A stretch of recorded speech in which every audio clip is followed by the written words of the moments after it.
This is currently the most powerful and the best console in the world, as they say on the internet. Some analysts call it the equivalent of an RTX 4070. Meanwhile, others dismiss it as overpriced trash. When it arrived, I immediately realized who was right. And you know what really annoys me? Every time a new console comes out, we get an avalanche of unboxing videos, first impressions and separate reviews for the controller. Well, this video is different, it's a full-fledged review based on a real experience. First of all, remember the early days of the 9th generation console wars. Everyone loved to compare the PlayStation 5 Fat and Xbox Series X, pointing out how slow the PS5 was compared to the box. Unfortunately, the PS5 Pro still starts up just like regular PS5. Testers clock it at 23 to 27 seconds. Let's confirm that with our iPhone 16 Pro Max. 512GB of course. As someone with a Cisco Networking Academy certificate stating I'm an IT technician, I can confidently say that no other stopwatch is suitable for precise measurement.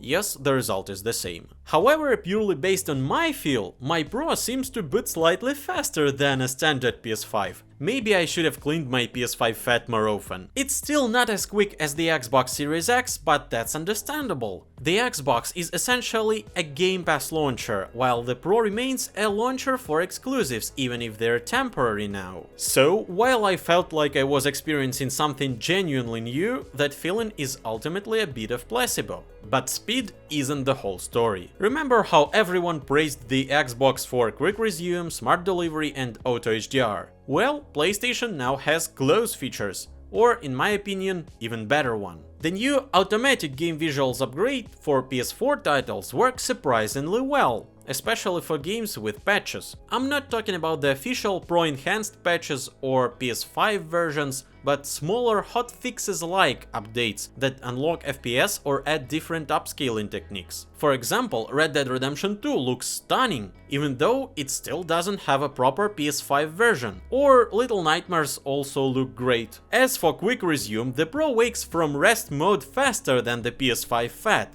at least from my experience. I enjoy continuing games exactly where I left off. But for example, with power outages, quick resume would be invaluable, and it's a shame that Pro doesn't have its analog. Now let's talk about teraflops. Yeah, this is officially the most powerful console in the world with 16.7 teraflops according to Google. But remember, teraflops don't directly translate into performance, especially across different architectures. What matters is that games optimized for PS5 Pro look absolutely gorgeous. To run games at the same settings as this console, you'd need a PC with an RTX 4070. That's genuinely impressive. Even better, some new games run in native 4K at 60 FPS with ray tracing, like Stellar Blade in Pro Max mode. Sure, there are constant dips to 50 FPS, but I thought even such performance in new games was impossible. Some older titles like Assassin's Creed Syndicate and Sea of Thieves also hit stable 60 FPS in native 4K. This is how the PS5 Fat should have launched. Also, the Pro is slightly smaller and thinner than the Fat model, making it even easier to carry in a backpack. And speaking of size, the Pro's storage is massive compared to the Fat's 825GB or the Slim's 1TB. With 2TB of space, I installed everything I wanted, including huge multiplayer games like the new Call of Duty, and I still have hundreds of gigabytes left for capturing games, no less. But capturing on PS5 Pro confirmed my fears. The unchanged CPU means no improvements in gameplay capture. Recording in 4K is still limited to WebM with no new options or noticeable quality upgrades. If you're a YouTuber, you'll still need an Elgato or Avermedia capture card. There are also in-game graphical bugs like PSSR glitches in Silent Hill. PSSR is in fact in beta at launch. Paying $700 or €800 for a beta test is excessive,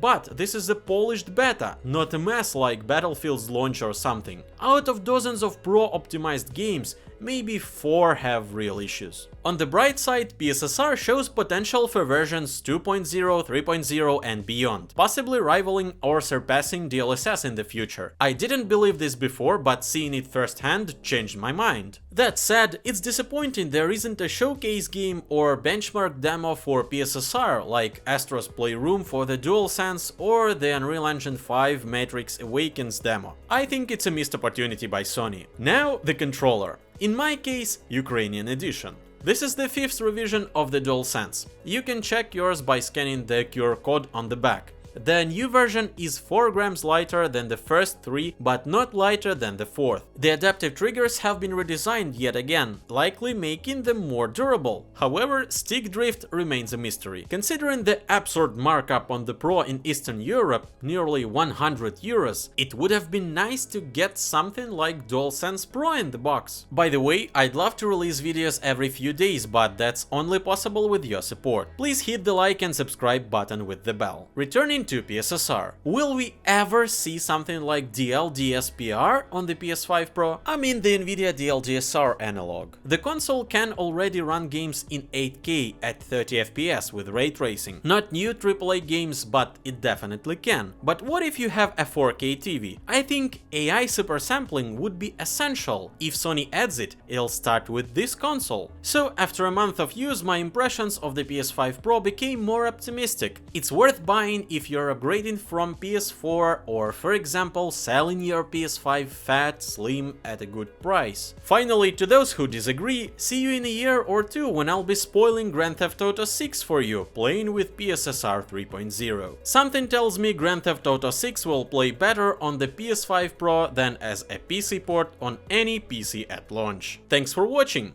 New here? Don't forget to subscribe, hit the like button with the bell and leave your comments about my terrible English. See you next time.